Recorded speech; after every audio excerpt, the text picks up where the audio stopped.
45% of retirees are at risk of running out of money. That comes from a recent Morningstar study that shows if you're retiring at 65, there's a nearly 1 in 2 chance that your savings won't last through retirement. And for baby boomers and Gen X, the numbers are even worse. So what's happening here? Why is nearly half the country unprepared? And most importantly, what can you do right now if you're watching the video to make sure that you don't end up in that 45%? Let's start with why this is a thing in the first place. You remember Charlie Brown and Lucy? She'd hold the football and promise not to pull it away, and then every time he'd end up flat on his back. That's exactly what happened to retirees.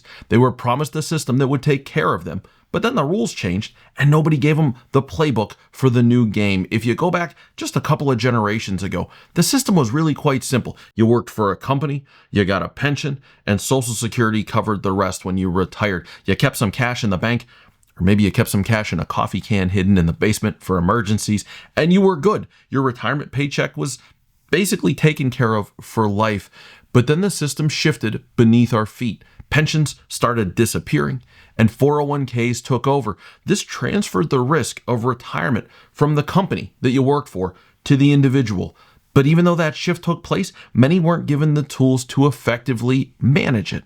The people that got hit the hardest? Baby boomers and Gen X, unlike younger generations who started their careers knowing that the game had changed and that nobody's going to fund their retirement other than them. Boomers and Gen Xers were caught in a transition. They were working under the old system while the new system took over. And now we've got millions of Americans who are left with a big retirement funding gap, and they're scrambling to make up the difference. Now, at its core, retirement planning is really quite simple. It's how much will you have coming in every month in retirement? What's your retirement income? And then 2, what do you actually need to live on? What are your retirement expenses?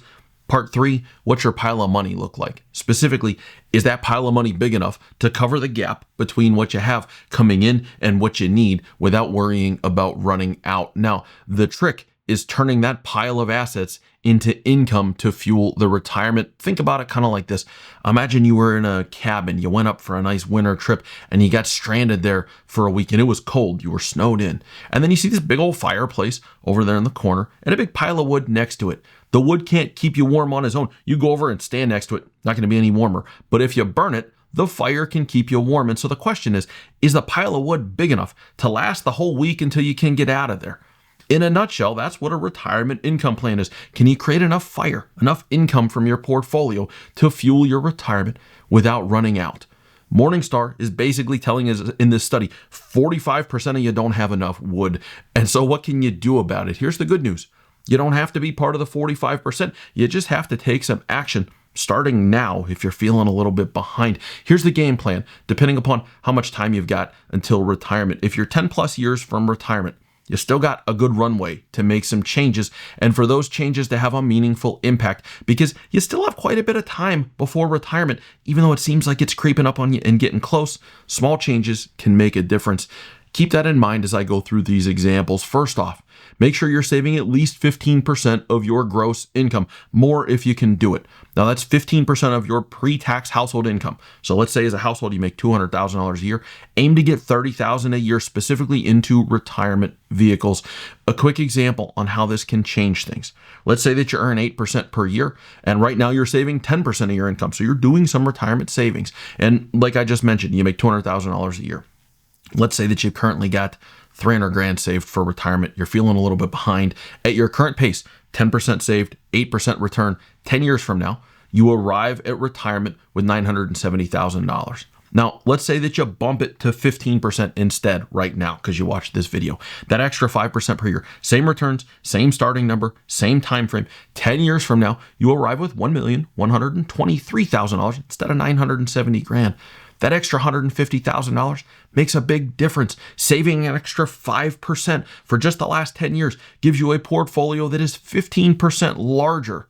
The earlier you start this, the bigger the difference. The more money you put away, the bigger the difference. But the moral of the story is make sure you're maximizing your retirement savings because even if you feel like you might be a little bit behind, and behind is relative, but even if you feel a little bit behind, you can still make good progress if you've got some time to go. The second step, review your investment strategy. You don't need to go all in on risk, but if you're still 10 plus years away, a slightly more aggressive portfolio might help you build wealth faster.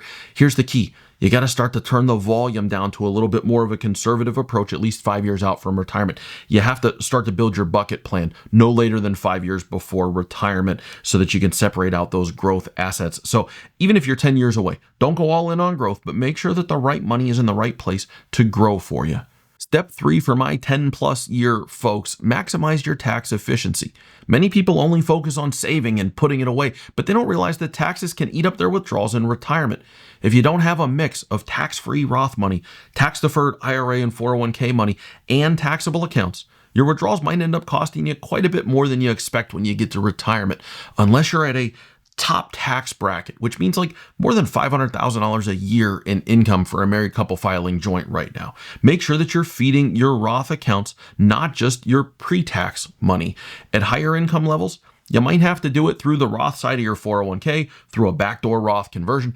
I got plenty of good info on the channel about how to do things like that, but don't just keep piling all the money in to-be-taxed accounts. Shift your thinking from lowering your tax bill this year to minimizing the lifetime taxes that you'll pay. Robbing from tomorrow for the benefit of lower taxes today isn't always the solution. Get a tax plan to figure out the best path forward for yourself. Now that's all good stuff, but what if you're closer to retirement? Let's say you got 5 years or less. Time is not on your side here, so the game plan shifts. If you're that close, those last couple of strategies, still a good idea, but the gains from them are going to be smaller because you got a shorter time frame for them to make changes. You need to focus on locking in your retirement plan like right now. One risk that I see all the time is something called sequence of returns risk. I've put videos up about it before. Imagine you retire and the market drops 20% in your first year. That's likely to take a huge bite out of your wood pile before you can even start the fire. Protecting against this risk is why you've got to lock in a plan 5 years before you get to retirement. And when I say a plan, I mean a full financial plan, not just how you're going to invest the money or like you tweak the investments a little bit, but a real retirement plan that looks at the 5 areas every proper plan should address. A plan for your income, your tax plan, your investment plan, a plan for your healthcare costs, and a plan for what happens to the money someday far off in the future when you pass away. Don't just assume that you'll be okay and that all of these 5 areas will work themselves out. I assure you they will not. Run the numbers now. Step number 2, if you have a sizable gap in your plan, take action right now. There are 2 major ways to fix a shortfall before retirement. Neither of them are fun, but let's talk about these ways. 1, you can work a little bit longer. Working 1 extra year can make a massive difference. I've done case studies about this. That's because you're attacking the problem from 2 different angles. 1, you're adding another year of savings and investment growth. And 2, you're taking away a year of portfolio withdrawals. For some people, working even 1 extra year, adding to their accounts, delaying Social Security can add years to the longevity of their retirement savings.